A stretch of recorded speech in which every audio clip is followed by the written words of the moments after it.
Un duo socialiste à la tête de Paris et de l'Île-de-France, hypothèse probable selon les sondages, mais pas question pour Jean-Paul Huchon et Bertrand Delanoë d'un remake des années RPR avec Jacques Chirac et Michel Giraud dans les mêmes rôles. Fini l'époque, c'est promis, où Paris profitait majoritairement des finances de la région. Paris peut être beaucoup plus fort, beaucoup mieux géré et même beaucoup plus influente dans le monde quand Paris est moins arrogant.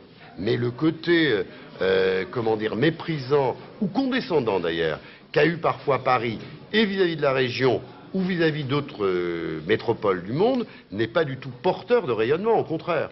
Plus de mépris, place à la séduction, donc Bertrand Delanoë doit en passer par la carte région, notamment pour son projet de tramway plus long que celui prévu par l'État et le Conseil régional. Négociation dure en vue, car depuis 1998, la gauche francilienne a procédé à un net rééquilibrage en faveur des banlieues, divisant presque par deux la proportion des crédits pour Paris.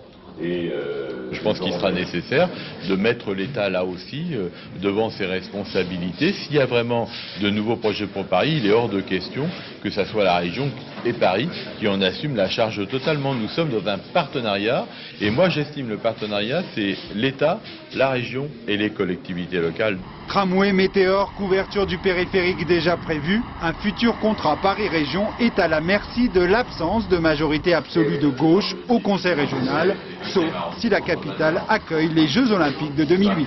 Les deux sont bonnes, je crois qu'il ne faut rien faire de définitif parce que nous